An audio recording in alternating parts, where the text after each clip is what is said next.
Baik,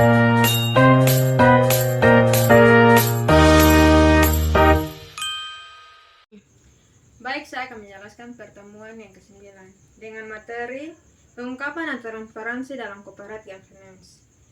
Tujuan transparansi corporate governance mencegah manipulasi dan penipuan. Yang kedua, membangun reputasi positif perusahaan.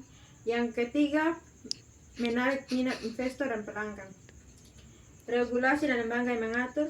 Materi menjelaskan 3 lembaga utama yang berperan dalam pengaturan keterbukaan. Yang pertama, OJK, Otoritas Jasa Keuangan. Nah, mengatur kewajiban keterbukaan informasi melalui POJK, termasuk penyampaian laporan keuangan dan informasi material untuk melindungi investor. Yang kedua, KNKG, yang berarti Komite Nasional Kebijakan Governance, memberikan pedoman praktik tata kelola yang baik, namun sifatnya tidak memaksa seperti OJK. Yang ketiga, BI, Bursa Efek Indonesia. Bursa Efek Indonesia adalah mewajibkan perusahaan tercatat menyampaikan laporan tahunan, laporan keuangan, dan informasi material agar pasar modal berjalan transparan dan adil. Jenis pengungkapan wajib atau mandatori, laporan keuangan dan laporan tahunan. Hal ini adalah bentuk tanggung jawab dan transparansi. Sukarela atau voluntary atau CSR, sustainability report dan laporan keberlanjutan lain yang menunjukkan kepedulian perusahaan pada sosial dan lingkungan. Studi kasus yang pertama tentang kasus Garuda Indonesia tahun 2019. Garuda melaporkan laba padahal seharusnya masih rugi karena mengakui pendapatan yang belum terima. Kerjasama Mahathir senilai USD 239 juta. Hal ini tindakan OJK dan BI menjatuhkan sanksi. Laporan keuangan diwajibkan direvisi. Kasus ini menjadi contoh buruk kurangnya transparansi pelaporan. Yang kedua, Telkom Indonesia, contohnya transparansi yang baik. Telkom secara rutin menyampaikan laporan keuangan, laporan tahunan, dan informasi material seperti akuisisi atau restrukturisasi bisnis. Juga menerbitkan laporan CSR dan sustainability report yang berisi program digitalisasi UMKM,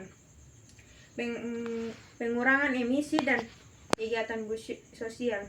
Hasilnya, Telkom dinilai sebagai salah satu BUMN paling transparan dan mendapat banyak penghargaan GCG. Peran teknologi dalam transparansi.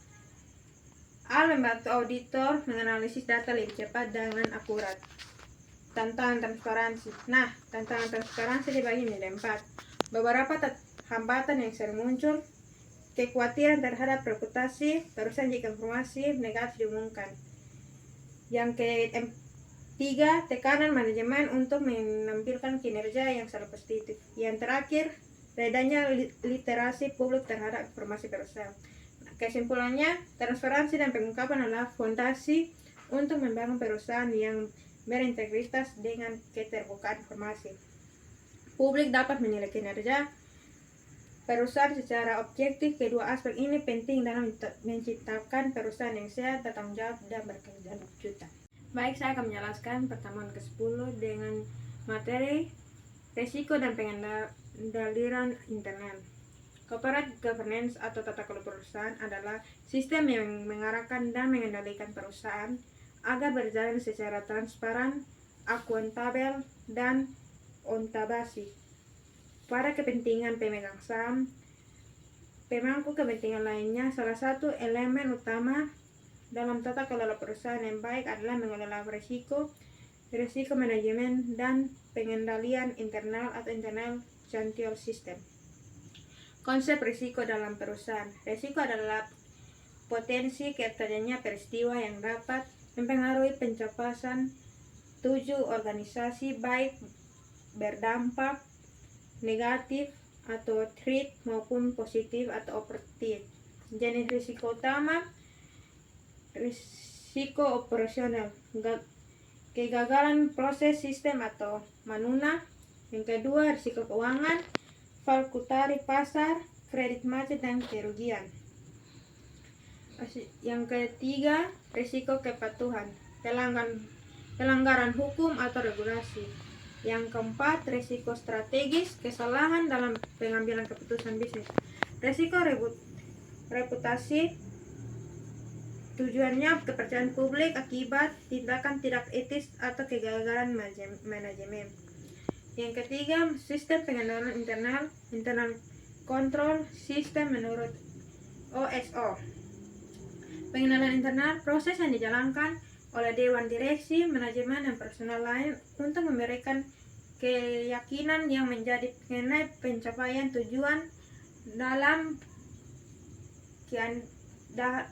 hal keandalan pelaporan keuangan, kepatuhan terhadap hukum, dengan efektivitas operasi. 5 komponen utama.